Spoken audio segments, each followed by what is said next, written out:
some of the younger kids in that animation, but we're talking about older students now. It's the first day of the fall semester at many colleges and universities in the tri-state.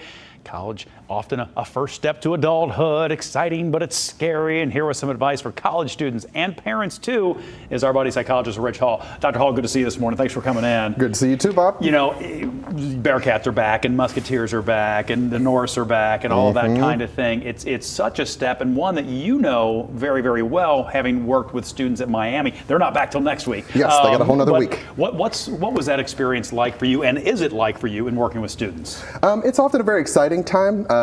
Students come sort of brimming with excitement for this new experience, but also a lot of fear and self-doubt. They often struggle with making new friendships, leaving old friendships behind. So it's a very fascinating and exciting time. I feel like we've lived through this moment where the term helicopter parent has come up a lot. And so for kids who have grown up with that and then all of a sudden the helicopter's gone, what's that like? There are a lot of struggles trying to sort of live independently. It's the thing about kids. They want that independence so much, but they forget that it comes with a lot of responsibility. And so suddenly mom's not there to do your laundry, to make sure that you eat. And so there's essentially this sort of transition that happens where they have to learn to sort of take care of these things for themselves. And many of them rise to the challenge, and unfortunately a few of them don't. Well, sure. I mean, I would guess like with anything, it's sort of all over the map. You have, you know, if you have the 9 o'clock class and mom's not making sure you're going, you're 3 weeks in and you haven't been for 2 of those weeks. That's a tough adjustment. Right. It absolutely is. And a lot of times, I just encourage you to seek help. A lot of universities have resources like counseling centers. They have the Rodella Learning Center at Miami, which is the one I know, which is often the center. Most people think of it for just for tutoring, but a lot of times you have like an academic coach who helps you try to figure out, hey, here's your class schedule, here's the type of sleep schedule maybe you should consider. And so they sit down with students and think through the aspects of their schedule that isn't just like the base academic stuff, but how could you be thinking about your academic achievement? You know, whether it's something we want to admit to or not, alcohol on college campus is something that's just sort of embedded in the lifestyle. Not for everybody. I'm not here to say that everybody on campus is drinking or even maybe drinking too much, but it's a very real thing. Binge drinking is a very real thing.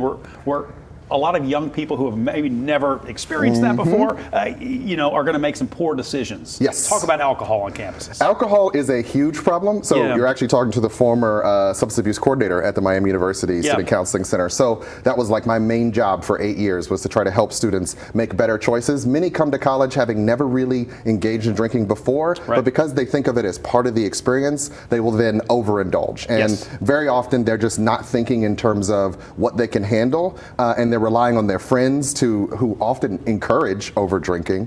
And so a lot of students, I encourage parents to have serious conversations with their students before they go to college and while they're there around what are healthy and appropriate drinking habits. The idea of having more than 7 drinks in one night, at a certain point for a lot of students it becomes sort of the norm, but going in you can adjust, like maybe you should stop around 2 or 3 and be okay with that.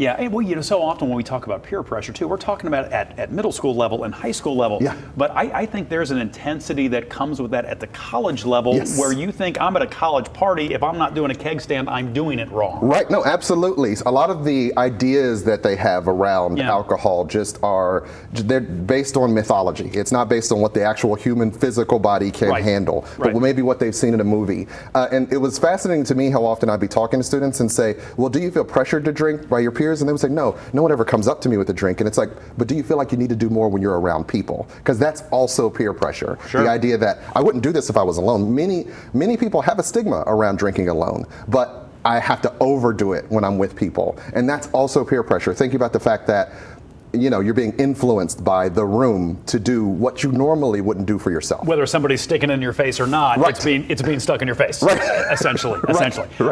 So we know how important it is with students to be having those open conversations, either with your parent or with a counselor at school, that kind of thing. But let's talk about mom and dad, because for a lot of people, you know, they're sending off maybe their youngest this year, and that house just got real quiet. Do you talk to moms and dads? Yes, I do. So now that I don't work for a university, I'm able to help support moms and dads, and was actually surprised how much I spent time doing that when I did work for a university. I bet. But it is a challenge to transition from that role of parent who was much more hands-on. What we used to tell parents was, you are now the coach. You are watching them from the sidelines, cheering. Sometimes you don't get to go to the away games, right? So now you just have to trust that they're out there keeping up with your values, your ideas once they've gone off to college. And that's often hard, right? Because it was a much more hands-on job just literally days ago. Well, and I feel like just generationally speaking, parents are much more hands-on now than they were. Aaliyah likes to tell the story that her parents, when they dropped her off, was like, see ya. You know what I mean? But it's not. Do you find that there are some parents who try to be a little too involved still once the kids are at school? Absolutely. I remember being mortified at the very idea. My mom showed up to campus one time just to pick me up for breakfast, and I was like, what are you doing here? Right? She did not belong on my campus. This is my world. My world. But now, they're actively going, they call their parents, they want to hang out with them. They're a lot more involved and engaged. And that does come with a different sort of strategy in how you think about sort of making this transition. Part of this stage of their life is to learn to be adults, learn to grow into that adult space, which means more independence, more trust, more responsibility. If a couple of days go by and you haven't heard from them, it's probably okay. I mean, no, that's a crisis sometimes. Like, we get the call to the counseling center, I haven't heard from my kid, are they okay? Where are they? And they're just out hanging out with their friends, having a good time. Right. Just shoot mom and dad a text, be like, it's all right? We do have that conversation with the student. Just let them know you're all right, and they'll leave you alone. Sign of life. That's all we need. Sign of life. Dr. Hall, it's great to see you. I'm sure we'll see you again before too long. Always a pleasure. All right, take care. From breaking news to feel-good stories, Local 12 has it all. Tap subscribe and click the links for more content like this.